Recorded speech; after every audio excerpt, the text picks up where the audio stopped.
So in this session, together, we are going to show how to translate AI ambitions into measurable success, fast, secure, and sustainable. So without losing any more time, I would like to start with the first question. According to you, how has the rise of AI changed the priorities for business leaders today? That's a very good question, Marina. AI was introduced almost as a giant leap from one moment to the other, and it shuffled a little bit around the agendas of almost everybody linked to business and who wants to jump into the AI modernization train. So for one, it has accelerated innovation a lot by allowing to make things that previously were almost impossible or very hard to do. But it also raised what is now being considered responsible use of AI. So after the initial period of high engagement with the technology, we were thinking, right, this is so powerful that there must be a responsible way of using it. And also, it changed a little bit the strategies for talent acquisition and retainment, emphasizing multidisciplinary teams. So AI opened up the field a lot. It's not just about technology, it's not just about writing code or being able to think about architecture, but it also has about humans and how psychology and how intelligence in general, how we process information is relevant for the field as well. So it becomes a lot more multidisciplinary. And from a business perspective, it shift makes so the current use of AI makes a shift or forces a shift from a technology first or technology driven approach to a more business centric approach, where technology does not dictate or should not dictate what comes next, but rather business and the business needs are at the center of what AI and the technology mean. So they have to have a clear alignment with the return on investment, have robust data foundations, and importantly as well, must have a layer of governance that ensures that AI is used in the correct way, following best practices, and its impacts are directed at bringing value to businesses, right? Yeah. And that's mostly it, I think. Mhm. So, staying a little bit in this area of the business first mindset, we usually say that we should start with why. What criteria should decision makers use to identify the right problem for AI? So again, a great question. It's easy to say that something should be business critical or business first, but then when you think about it, you have to determine very clearly what are the criteria, what you need to have in mind for it to be business first, really. So for starters, instead of starting with the technology itself, so looking at the technology and saying, well, how can I apply this? It's more on defining clearly what is the business case or the problem that we want to solve, right? Where we can use AI. So we need to have a well-defined business problem for the use of AI. And again, instead of just seeking the use case for the technology, just flipping things around. So let's say instead of I have this amazing tool that is AI, so I'm going to find a way to use it somehow because it's exciting. And rather, I know that I have this tool, and then I'm looking for the real problems that it can be used to help solve, right? Yeah. And the problem statement has to be very specific. It can't be something generic that you say, oh, I'm going to use AI to solve X, Y, and Z.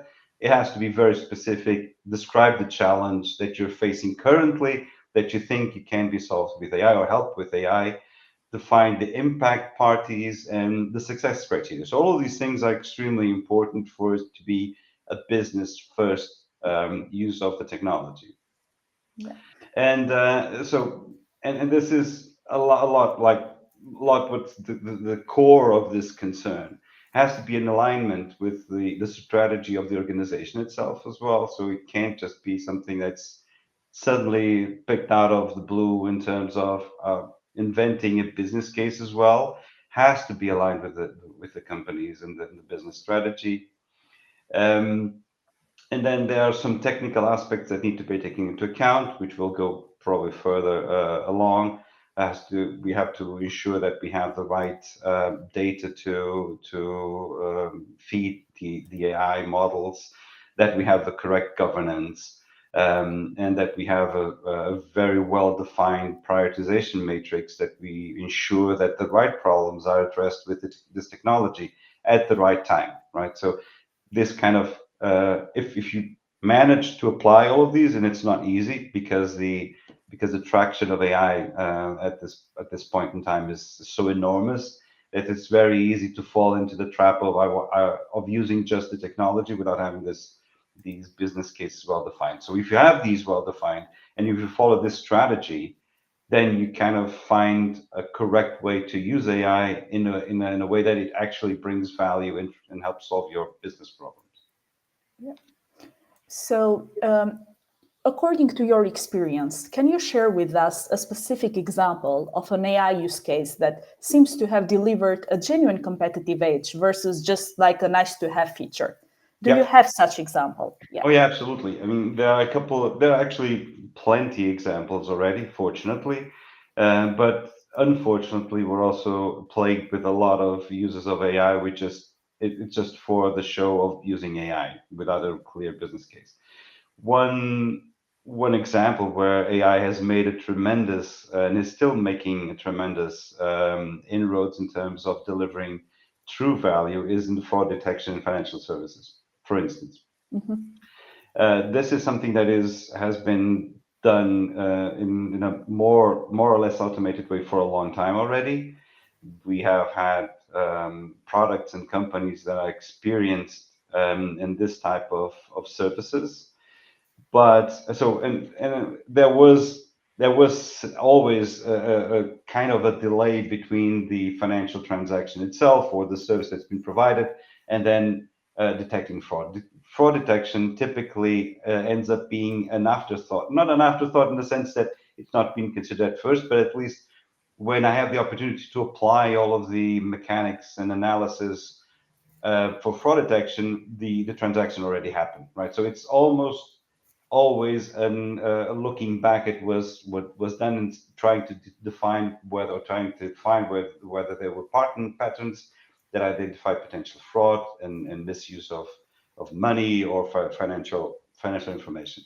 What AI allows me to do is to be almost in real time. So since it's very quick at analyzing the transactions and determine patterns, it can almost detect potential fraud vectors as the transaction happens, which accelerates a lot this process and obviously makes everybody safer in an online environment where we transact, we buy and sell and make transactions almost every day or almost every hour of the day, being having this assurance that there is something behind that has our backs in terms of detecting whether there's something fishy happening.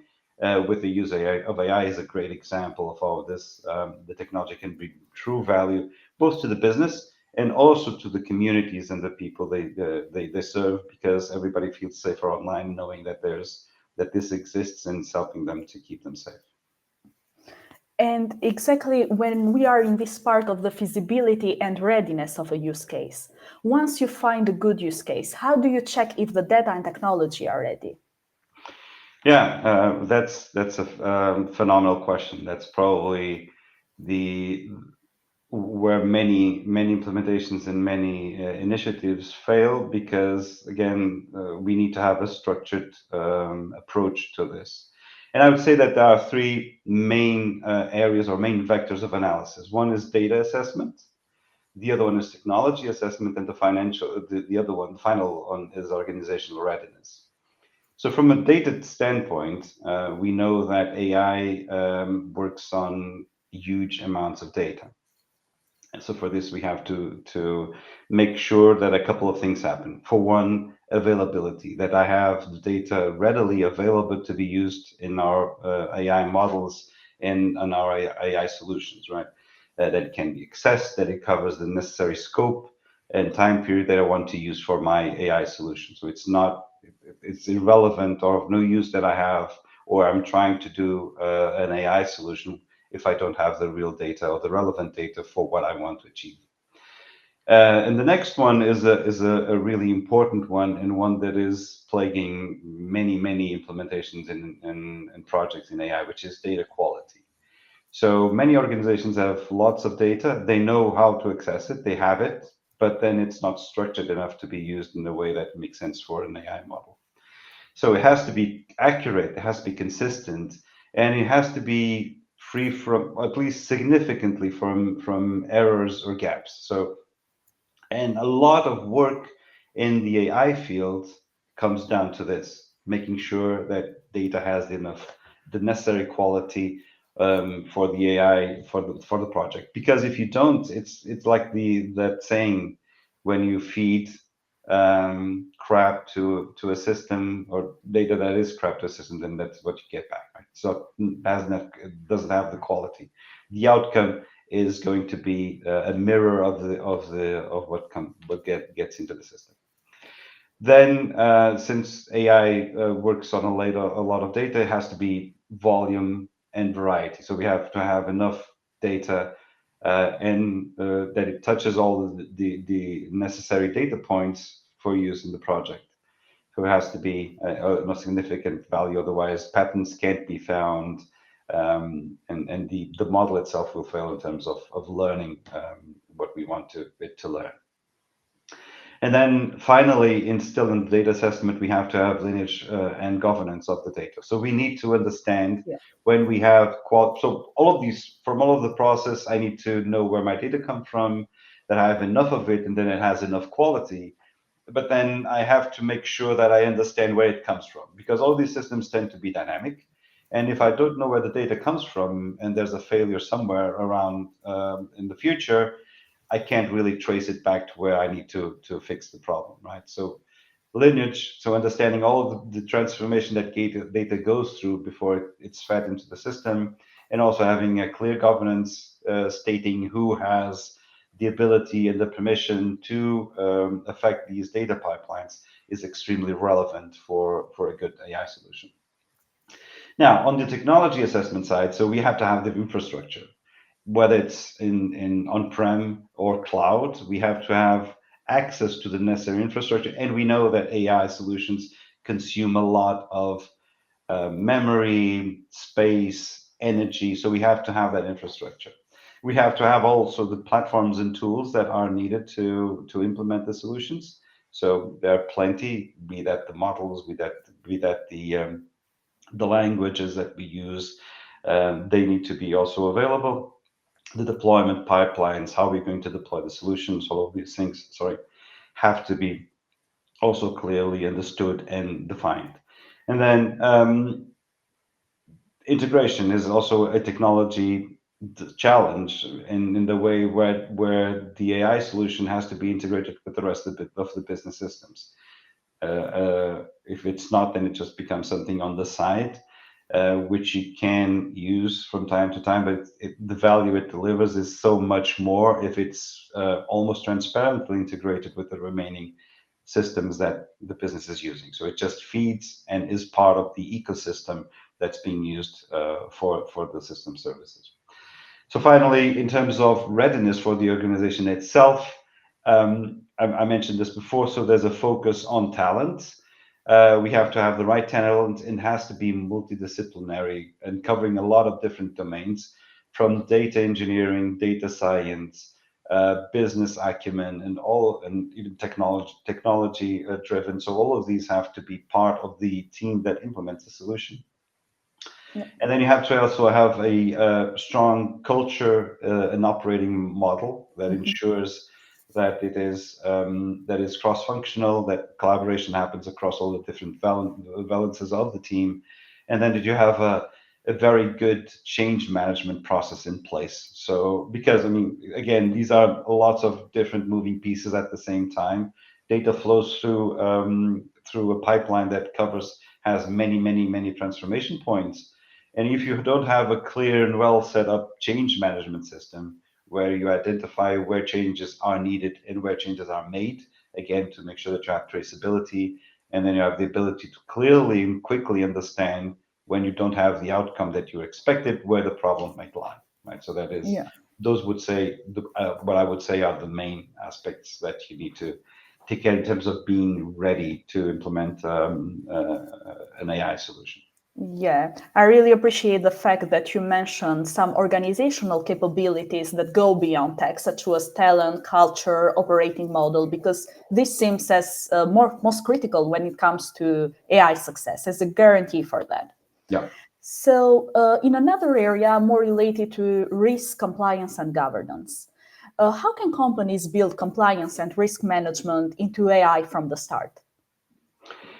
Yeah, again, especially now that AI is grown up into a more mature state, and where everybody starts questioning the dangers around AI, what can be the outcome, the unexpected or outcomes or the side effects of using AI, and some of them have to be with AI not producing the expected results, but still giving out the impression that they are the correct results, which is a danger, because then you rely on information that might not be correct. So there has been a lot of discussions around how can we ensure that AI is reliable and is compliant with the expectations of economic expectations, business expectations, that sort of thing. Mhm. So in that sense, we need to embed governance very early on. So even before starting the implementation of the project, we need to define clearly what are the governance frameworks that will be applied to the project. So from the ideation stage, where you start thinking about what you want to build, you have to think about the legal aspects, compliance. Where will this touch in terms of the business compliance? Can it affect compliance? Risk, is it something that can add more risk to the outcomes of the business? So all of these teams, and again we go back to the idea that an AI project has to be a multidisciplinary effort. So all of these teams, risk, compliance, legal, have to be involved from the very beginning to help understand whether the idea that we have to be resolved, or the business problem that we want to resolve with AI, has any of these implications that need to be considered from the get-go. Yeah. And then obviously there've been a lot of regulatory efforts being made across the globe, especially in Europe, where we have specific AI governance and regulatory acts.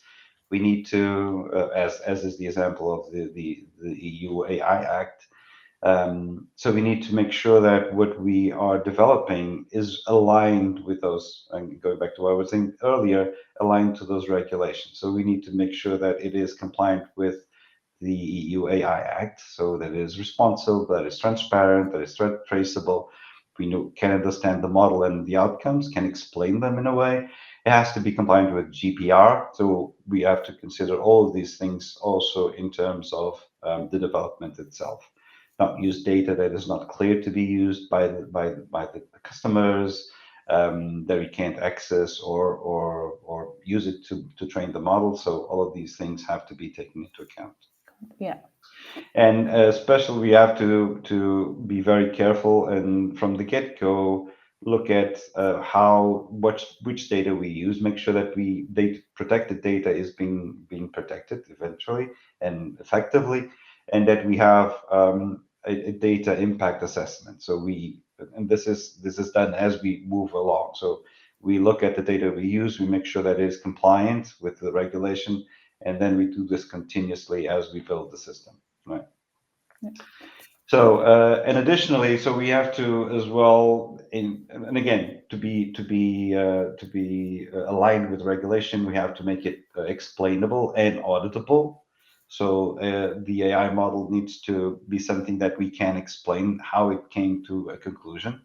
Part of this is also, for instance, making sure that we have bias mitigation and fairness. So the system's outcome have to be unbiased and have to be fair in terms of their outcome. And we know that if we feed enormous amounts of data, historical data, we can't, as we look at the data itself, we might not be aware that it presents a certain bias. But then since the AI solution will process all that data and find patterns, statistically building domains of knowledge, it might kind of extract biases that we were not aware of. So we have to be aware of these potential biases, and be very quick in stating them, and monitor as the solution is about. So which leads me to the next point, which is ongoing monitoring and incident response. Yeah. We have to be aware, attentive, and respond as these things come by, right? Yeah. And basically, that is the main. So just summarizing, we have to have a model that's explainable, that's fair, that's unbiased, that we can audit easily, so we understand where the data comes from, Mhm. how it's being used, and why a certain result came out of the system. We have to continuously monitor those results and process them automatically as well, and then have governance and compliance on top of all of this, and making sure that we keep aligned with the regulations in a constant way. So it's not just enough to say, okay, I've managed to kick off my project, I've put it into production, I should know that now it is compliant. That's not enough. We need to keep monitoring and ensuring this alignment with compliance as the model or the solution is explored. Yeah. So, as a summary itself, what does it take to keep AI models explainable, fair, and trustworthy? It's only attentiveness enough, sufficient, or something more is needed in this process? So I would say that it is extremely important that we are attentive, and that we monitor the outcomes. Mhm. And this covers most of the concerns. Obviously, if AI solutions get integrated into business systems in an almost transparent way, as I was saying before, then there's a significant risk of some of these things just flying without being noticed, because we can't be continuously looking at the outcomes, especially if the AI solution feeds into something else further along the line. We might look at the end result and not be really aware that there has been something part of an AI system that contributed to that result, or to the outcome. For instance, AI is starting to be used in credit and credit assessment, right? To assess whether someone or a company has or can have a credit or a loan. And we typically, the systems feed into one another, and we get a final result saying, okay, yeah, sure, we can lend money to this person or to this business, or we can't. So it's almost it's a binary result. And if the an AI is used as part of this process, if we don't know what the outcome of the AI system was, and we are not looking into its potential biases, then the final outcome might be the wrong one, right? Mhm. So having constant monitoring at that point is essential. So we have to make sure that we understand at any given point why the result was what it was, and whether that result is actually a correct one, or has been affected by potential biases or unexpected influences from pockets of data that we have fed into the system. Excuse me. I would say that I'm a little bit concerned with the surge now of closed and private in the sense that the source code or the code is closed for more recent AI models. And that's a concern, because it limits a little bit, or quite a bit, in terms of this transparency and traceability and auditability, because then these effectively create what we in the area call a black box, where you don't know exactly what happens in the middle of that. You just know that you fed it some data. It came out with a result that wasn't expected. You might actually review the data that you fed it, make sure it's compliant, it's everything okay, but you still don't know what's in the box. And there might be some process in the box that gets to the wrong result. So this limits a little bit in terms of this aspect of making sure that it is explainable and audible. So Yeah. selecting the right model has to be a concern as well in terms of these AI solutions. Yeah.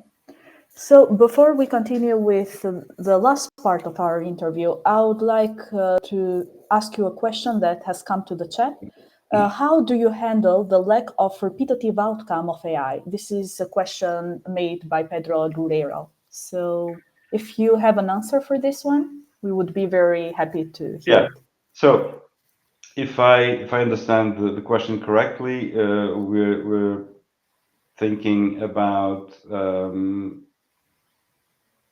having the same result with the same input constantly. So if I feed the AI with the same kind of inputs, then having the same result, which is something that we know doesn't happen every time. So this has to be, again, going back to what I was saying. The strategy here is two pronged, right? One is have to have, as I was just saying, use a model or a solution that you can somehow trace back, understand how it works and how it leads to the results that you're getting. And then the other one is ensuring that the data that you have, that you are feeding the system is correct. And if you do this in a consistent way and you have a clear understanding of how these two pieces work together, then in time the outcome will tend to be more repeatable, in the sense that you tend to get the same result every time. Obviously, there's a lot that has to do with the evolution of the models themselves and technology. It has become more and more reliable in this sense. Actually, even in some cases, you might have an input that's slightly different, but the model interprets it to be the same kind of question, the same kind of input, and gives you almost the same result and the same answer that it gave for what for us might even be slightly different questions. So there is some effort being done in terms of the consolidation, if you call it like that, of the inputs in a way that it becomes more and more reliable. Yeah. Thank you for your answer. So I would like to mention a little bit, because you previously you touched upon this part of the governance structure, and I would like to go more in detail in this direction. What kind of governance structure worked best for scaling AI initiatives? So what would you recommend for steering AI initiatives at scale? So governance is always going to be a tricky proposition, again, because AI is so prevalent these days, is so exciting, and businesses just want to come out with a solution that has AI in it somehow, right? So it became the new keyword, the new marketing keyword to have to add value or to attach value to what you're offering, right? So if you, from a business perspective and a business strategy perspective, if you build something that's designed to harness and control this impetus of using AI for everything, that's going to be a tricky proposition even inside of the businesses. But it has to be absolutely guaranteed, because otherwise AI, being the tool that it is, can have drastic outcomes. So we do need to have governance. And going to the very beginning, I would say that it is important to have some sort of governance council in the company, in the business, um, coupled with a case study or use case council. So both an AI governance council that looks at the usage of AI, that ensures that the right solutions and the right tools are being used, but also then a use case council that kind of maps that with relevant use cases for the business. It's just this applying technology per se, just for the technology. And again, we were talking before about the multidisciplinary of this effort. So these councils should have people, senior people from all of these different areas, from legal, from risk, from business strategy, from a technology perspective. So all of them should be part of these councils to provide different perspective and inputs in the sense of evaluating what we want to achieve with AI and how we want to use it. And these councils should review and approve all AI use cases. So there should be kind of a stamp saying, okay, this passed from our analysis, and it's a good thing to go. But this is also not enough. As I was saying before, it's not just enough to ensure that at the beginning of this process, we have this alignment, we have this decision and approval that this use of AI for this specific use case seems to be adequate. We need to keep looking at it and monitor it. So we have to have sort of an AI steering committee that monitors and just follows up on the execution of the projects, and is composed by the executive sponsor and the technical leads to ensure that this alignment is kept in check, right? So that there's deviation just because technology allows it to do, because we know it does. It keeps this alignment in terms of the outcomes that we and the use case that we want to achieve. Yeah. And then, of course, then we jump into a little bit in a broader subject of ethics. There should be an ethics board or a sort of an ethics board that looks at all of these use cases and say, well, this is an ethic use of AI. And it goes back to the topics of being unbiased, that has to be guaranteed, and being fair, so that it doesn't create differentiation between people, and these tools tend to be used for evaluations a lot. I've mentioned the credit assessment systems. They can be extremely unfair if this is not being taken into account. And so there have to be experts in ethics, law, and data privacy as part of this ethics board or that ethics committee to ensure that data is used in the correct way and that we validate the outcomes to being fair and to be unbiased. And whenever there's a case that the outcome of the system is not the one that we expected or appears to be unbiased or be biased, sorry, or unfair, then this board is also responsible to assess and to review these high impact results or outcomes that could harm both the business and the use of the tool itself. And then finally, just have operational working groups that just are composed by the project manager, the technical staff, that ensures that the evolution and the implementation of the solution goes according to the plans that were set. And then report back on any issues that have been found to the councils and committees that I was just talking about.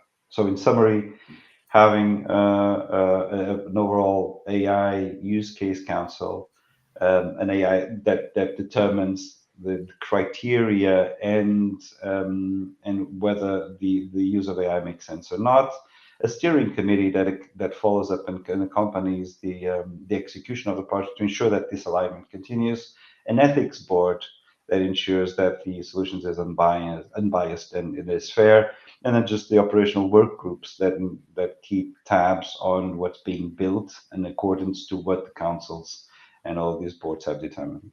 I guess this kind of makes a good map of an example of organizations and entities that could be involved in governance. And another question is coming from the chat from Carlos Garrido, relating to Yao Pinto's question. He says, how to balance the need for innovation and these ethical ways of going forward that ensure explainability, fairness, auditability, compliance, etc. Yeah, that's a good question as well.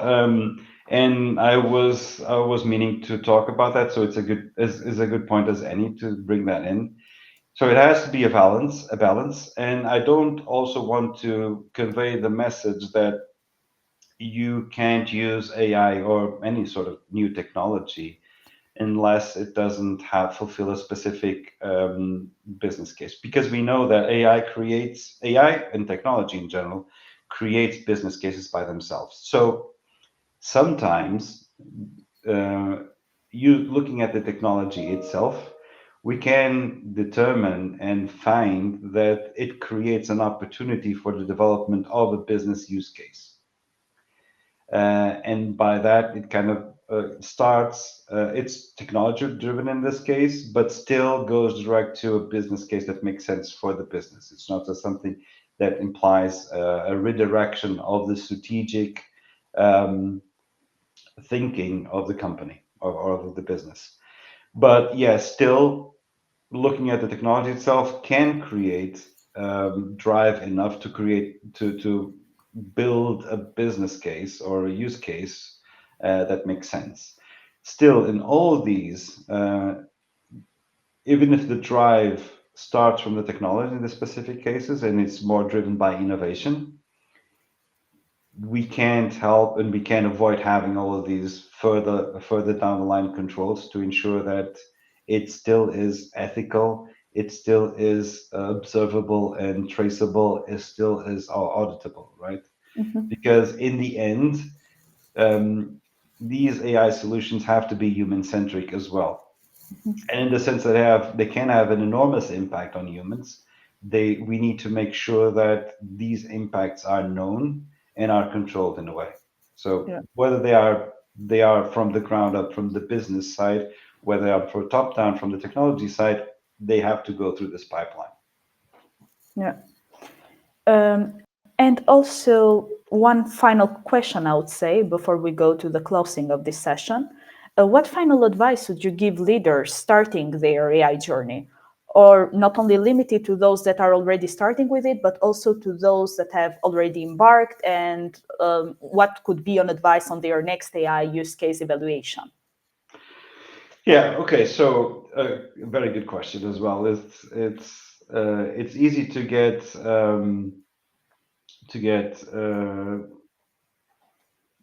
well, kind of driven by the technology, to be enamored with the technology. So there are a couple of steps that can be effective in starting this journey, or even rethink or restarting a journey in AI. So again, and we were talking about, and I'll go back to that in a few minutes, but start with a business problem. That's always a good starting point. So having a clear, well-defined business problem that you want to solve that can use AI to solve, it's a very good way to start your journey. So look at high impact challenges, not just big challenges, but those challenges that are hard to overcome, but when you overcome them, have a high impact on the outcomes of your business. And avoid using AI without having this clear, measurable business outcomes that you want to come out of it. So not use it just because you want to use it, but you have in mind an outcome and have this clearly measurable and clear.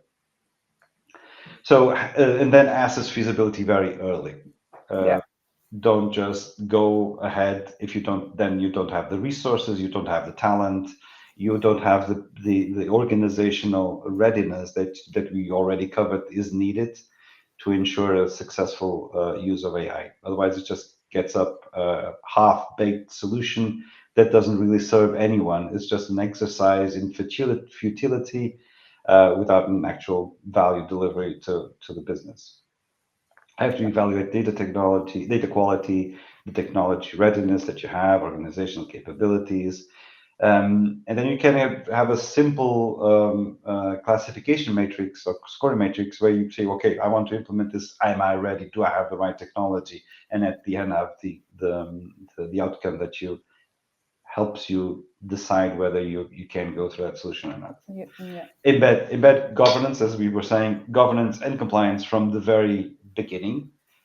If you're looking at something that has an impact, bring in all those people that can help you look at that from a different perspective and say, even if you're not considering it to have that impact, probably someone whose focus is in finding those potential impacts will tell you you can't use these data points because they are protected data, for instance, or this kind of use is against the regulation. So these things have to be considered from the very beginning, even before you start developing the solution itself.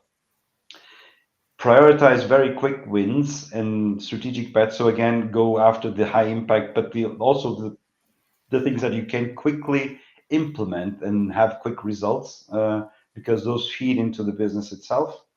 Foster a culture of experimentation and learning. Again, encourage collaboration between different teams, continuously learn about things that come out, adapt to new technologies, and this goes to what Rob was saying as well, to the reply of the question, which is have this mentality of innovation as well, and experimentation. Experiment with new things, see how they can be applied, and whether they make sense in the context of the business problem that you want to solve. And just be ready to iterate and scale. Just you keep quick iterations and then grow as the initiative successfully is implemented. And then finally, just as a final suggestion is, as we have said, it is very, very important to keep tabs on how all of these things are applied, and how the outcomes are aligned with the expectations and are compliant with the regulations. So continuously measure what you're getting out of it, monitor the solution itself, whether it's influencing the outcome in a way that you were not expecting or that it's not compliant, and communicate value. So have a clear communication of the value that you are delivering, so that the organization itself understands what the AI is bringing in terms of value to the solutions that it provides to its customers, to the employees of the company. So ensure that the use of AI is understood as bringing value to the people that work and that are clients and customers of the organization, and that it does not have to be feared. It's just another tool that will improve their experience and make the services and the products that are provided more safe and more easy to use, basically. Yeah. So thank you very much for sharing these advices and these recommendations. I think that the audience will find them, all of them, very insightful, and on the other side, really useful. So just now we are at the closing of this webinar for today. I would like to say a big thank you to you, Rui, and the Critical Software team for the great insights and collaboration. We hope that this session has given the audience a clearer, more structured way to think about AI adoption, not only as a buzzword, but as a disciplined, value-driven capability. It's very important to remember that successful AI starts with the right problem, scales with governance, and thrives with the right balance of business and technology alignment, as you said. If you'd like to continue the conversation, explore specific use cases, or get access to our frameworks, feel free to reach out to either of us at Lean42 or Critical Software as well.